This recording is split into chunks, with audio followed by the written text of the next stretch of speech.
Nüüd ma olen rannast koju jõudnud.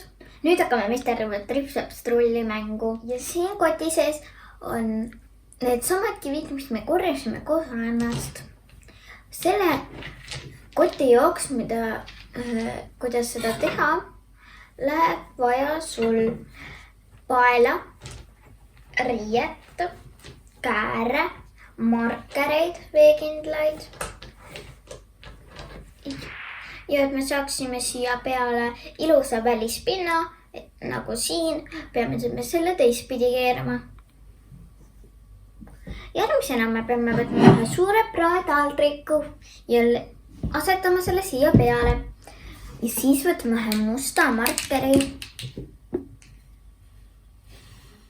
Kindlasti, kui sa hakkad tegema veekindla markeriga, peab sul olema laual see kate all, et see ei määriks lauda.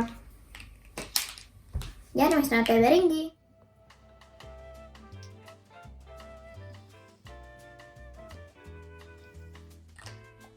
Tehtud.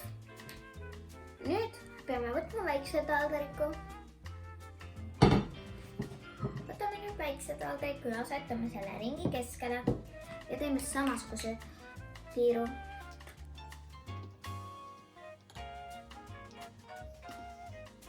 Ma sain nüüd selle valmis. Ja nüüd, kui me selle ära võtame, on siin ilusad 2 ringi. Järgmisena ma lõikan selle välja.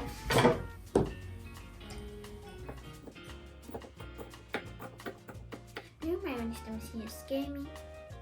Joonistasin väiksega ringi sisse Tripsaps-Trulli ruudustikku. Nüüd ma tegin iga 2 sentimeetri tagant siia väiksed kriipsud ja nendega ma lõikan kääri otsaga need auguks.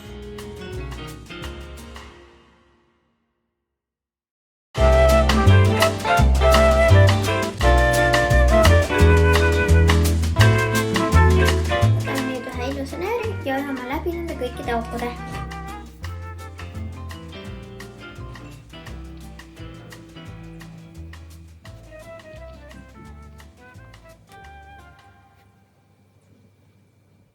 Nüüd ma ajasin kõik need nöörid ajasin siit aukudest läbi ja nüüd me tõmbame need täpselt ühe pikkuseks.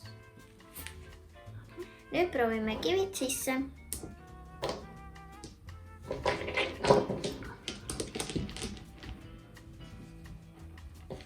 Ja tõmbame siis selle kokku.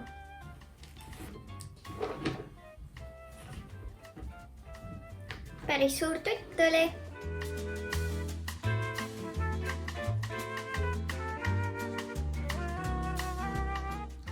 Tõmbasime kinni ja nüüd teeme ilusa lipsu.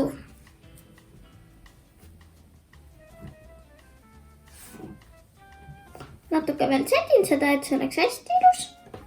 Ja võt nii lihtne oligi pisikese Tripsaps-Trulli koti tegemine. Kott on valmis, siis teeme Tripsaps-Trulli kividele ristid ja ringid peale. Alguses tuleb jagada niimoodi, et sa jagad 5-5. Nüüd ma jagasin 5-5, nendest tulevad ristid ja nendest tulevad ringid.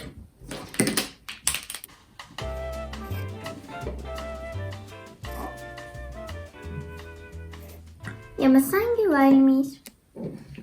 Nüüd ja kui te soovite teha, siis tehke palju lahedamad mustrid, sest siis on palju põnevam ka mängida. Ühed tehke siis valgega ja teised mustaga, aga kui teil pole valged ja teil on ainult must, siis te võite mõlemad teha ka sama värvi.